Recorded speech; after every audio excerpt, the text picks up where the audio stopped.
Friends, ఇప్పుడు ప్రపంచవ్యాప్తంగా viral అవుతున్న న్యూస్ అయితే కుంభమేళా. మన దేశంలో ఉత్తరప్రదేశ్ రాష్ట్రంలో ప్రయాగ్రాజ్ ప్రాంతంలో మనకు కుంభమేళా భారీ స్థాయిలో జరుగుతుంది. ఈ కుంభమేళాని మనకు ప్రపంచవ్యాప్తంగా బాగా ఇంటర్నెట్లో సెర్చ్ చేస్తున్నారు. ప్రపంచవ్యాప్తంగా మహాకుంభమేళా గురించి ఇంటర్నెట్లో సెర్చ్ చేస్తున్నారు. ఈ కార్యక్రమం గురించి తెలుసుకునేందుకు ఉత్సాహం చూపిస్తున్నారు. ముఖ్యంగా ఇస్లామిక్ దేశాల్లో కూడా కుంభమేళా టాపిక్ ట్రెండింగ్గా మారింది. ఈ జాబితాలో మొదటి స్థానంలో మన దాయాది దేశమైన పాకిస్తాన్ ఉంది. పాకిస్తాన్ తర్వాత ఖతార్, యుఏఈ, బహ్రెయిన్ దేశాల్లో ప్రజలు కుంభమేళా గురించి సెర్చ్ చేసేవారు ఎక్కువగా ఉన్నారు.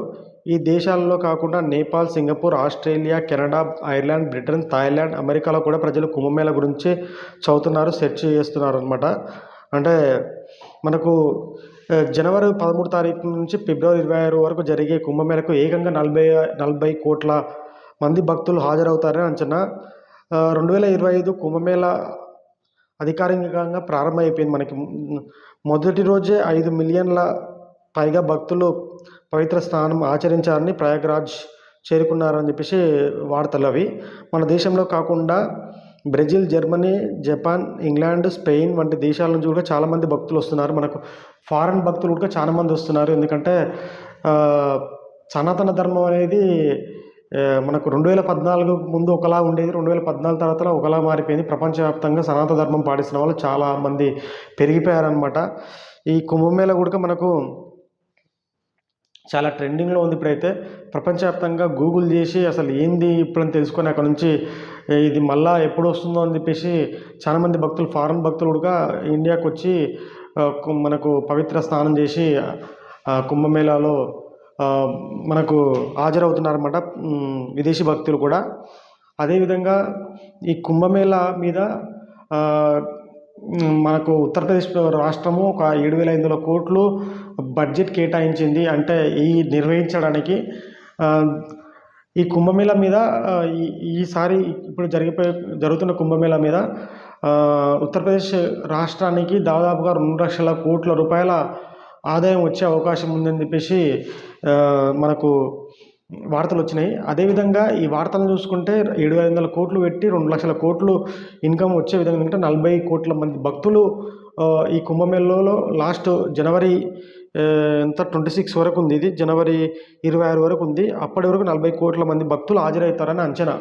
అంటే ఎక్కువ కావచ్చు, తక్కువ కావచ్చు, కానీ పెట్టింది 7,500 కోట్లు గవర్నమెంట్ పెట్టింది. దానికి 2 లక్షల కోట్లు వస్తుంది గవర్నమెంట్కి ఆదాయం అని చెప్పేసి అంచనా వేస్తున్నారు.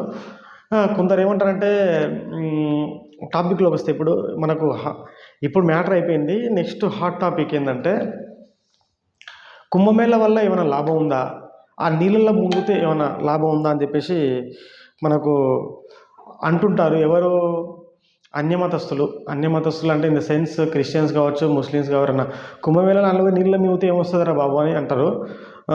తర్వాత కుంభమేళా వల్ల ఏమైనా జరిపితే ఏమైనా ఆదాయం ఉందా, గవర్నమెంట్కి ఏమైనా అదే అని చెప్పేసి అంటారు. 7,500 కోట్లు గవర్నమెంట్ ఖర్చు చేసింది, అన్ని వసతులు కల్పిస్తుంది. ప్రజలు వచ్చి అక్కడికి పుణ్యస్నానాలు చేసుకొని వెళ్ళిపోతున్నారు భక్తులు. ఆ భక్తుల వల్ల వచ్చే రాబడి 2 లక్షల కోట్లు రావచ్చు అని చెప్పేసి అంచనా. ఇది ఆదాయం కాదా? మరి మీ చర్చిల వల్ల, మీ మసీదుల వల్ల ఏమైనా గవర్నమెంట్కి ఆదాయం ఉందా? ఏం లేదు. కానీ హిందూ పండుగల మీద పడి ఏడుస్తుంటారు. మళ్ళీ నీళ్ళ మునగడం ఏంటి? నీళ్ళ మునిగితే పాపాలు పోతాయా? మళ్ళీ ఇదే బాప్టిస్టులు బాప్తిజం తీసుకునే ముందు క్రిస్టియన్స్ వాళ్ళు నీళ్ళ ముంచి తీస్తారు. ఎందుకు? బాప్తిజం నీళ్ళ ముంచుతారు, గంగలో ముంచుతారు. గంగలో ముంచితే ఏమవుతుంది? ఏమొస్తుంది? దానివల్ల ఏమవుతుంది? నీళ్ళలో ముంచి తీస్తారు, ఏమవుతుంది? నాకేం అర్థం కాలే. వాళ్ళు నీళ్ళ ముంచి తీస్తారు బాప్తిజం ఇచ్చే ముందల. ఇక్కడ పోయి మనం పవిత్ర స్నానం అని గంగా మనం అందులో పవిత్ర స్నానం చేస్తే మాత్రం ట్రోలింగ్ చేస్తారు. ఎక్కడ వీళ్ళకు వాళ్ళు చేస్తే రైటు, నీళ్ళలో ముంచి తీస్తారు బాప్తిజం ముందు. ఇక్కడ మనం దేవుని మొక్కి అక్కడ పవిత్ర స్నానం చేసి వస్తే తప్పు. ఇది ఎక్కడి న్యాయం? వాళ్ళ వల్ల మళ్ళీ ఏమైనా గవర్నమెంట్కి ఆదాయం ఉందంటే లొటపీస్ లేదు. ఏముంది గవర్నమెంట్కి? ఏమైనా టెంపుల్స్ నుంచి గవర్నమెంట్కి ఆదాయం ఉంది. ఇప్పుడు ఆ ప్రోగ్రామ్ చేస్తే గవర్నమెంట్కి ఆదాయం ఉంది. దానివల్ల చాలామంది బతుకుతున్నారు ప్రజలు. ఎందుకంటే వ్యాపారులు వస్తూ పోతున్న వాళ్ళకి, చిరు వ్యాపారులకి బతుకుతుంటారు. ట్రాన్స్‌పోర్ట్ గానీ ఇవన్నీ కలిపితే.